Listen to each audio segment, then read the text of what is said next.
Beaucoup d'entrepreneurs ne réalisent pas que le stress, l'anxiété qu'ils éprouvent sont provoqués par des problèmes d'argent.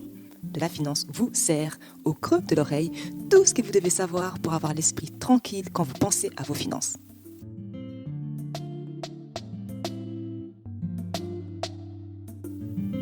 Hello tout le monde, bienvenue sur les podcasts de la finance, mais pas que. Nous aidons celles et ceux qui ont l'esprit d'entreprendre à se libérer du stress provoqué par l'argent et à bâtir de la richesse. Je suis Solange Baboy, consultante financière spécialisée en gestion d'argent. On continue sur notre série Comment monétiser ton hobby et aujourd'hui on va se pencher sur le marketing et la vente. Est-ce que vous êtes prêts? C'est parti.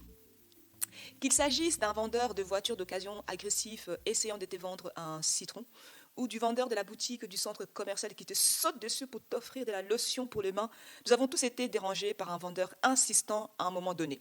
Et malheureusement, ces quelques mauvaises expériences façonnent toute l'idée qu'on s'est fait de la vente. Au fil du temps, nous commençons à croire que vendre, c'est profiter d'une personne et essayer de l'arnaquer. Nous pensons que cela signifie traiter les relations comme des simples transactions commerciales et ennuyer tout le monde qu'on croise. Alors naturellement, nous voulons nous en tenir le plus éloignés possible.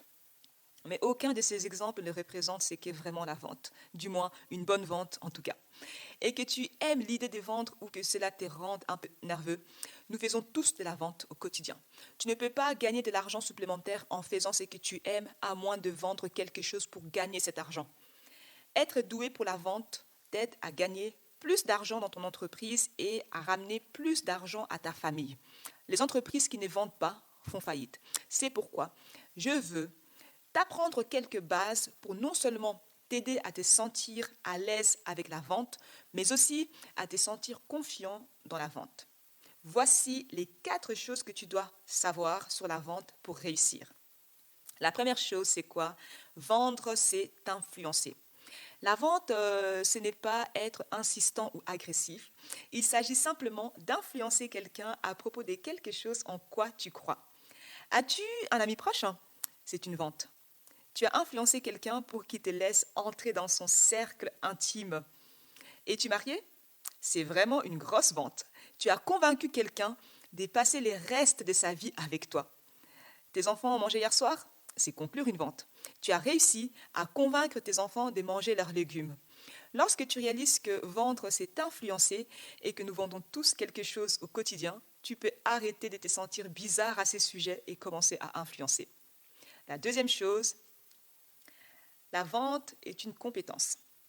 Beaucoup de gens pensent que pour être bon dans la vente, il faut être énergique et extraverti. Tu dois être avenant et parler beaucoup, vite, bla bla bla, oui, yes, yes. Tu dois transpirer la confiance et l'assurance et être complètement immunisé contre le rejet. Mais ce n'est tout simplement pas vrai. La vente n'est pas un trait des caractères qui t'aide par magie à gagner de l'argent supplémentaire.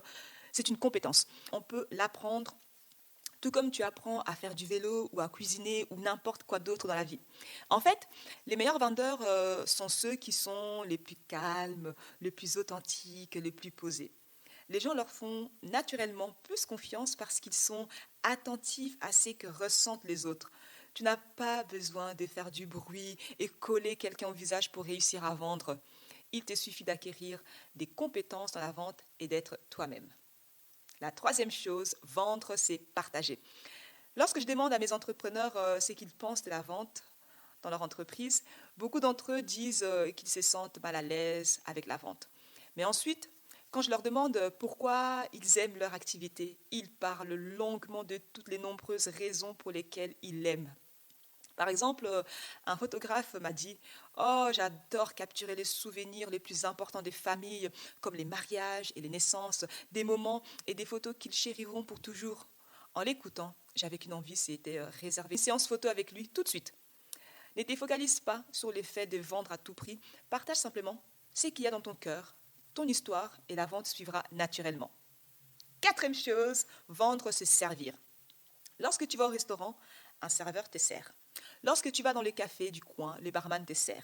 Lorsque tu as besoin ou que tu veux quelque chose d'une entreprise, il y a un vendeur qui s'occupe de toi.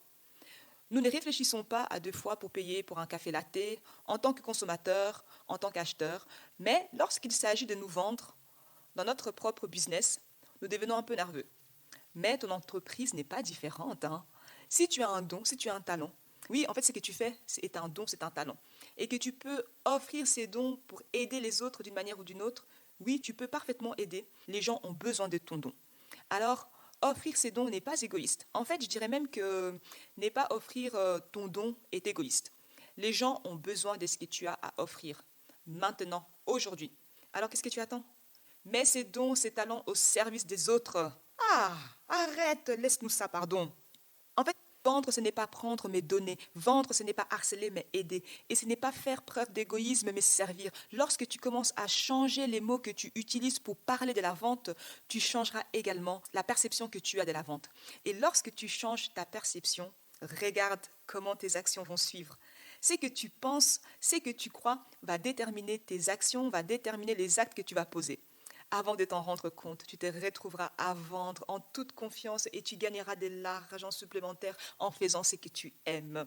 Le devoir pour aujourd'hui, c'est de répondre à la question suivante. Quelle est ta perception de la vente? Quelles sont les 3 émotions qui te viennent à l'esprit quand tu penses à la vente?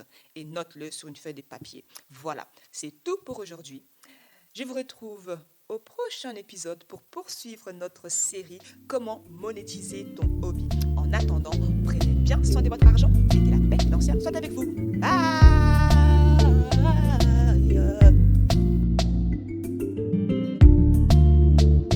Pour que l'argent ne soit plus une source de stress, apprends à le gérer grâce à de la finance.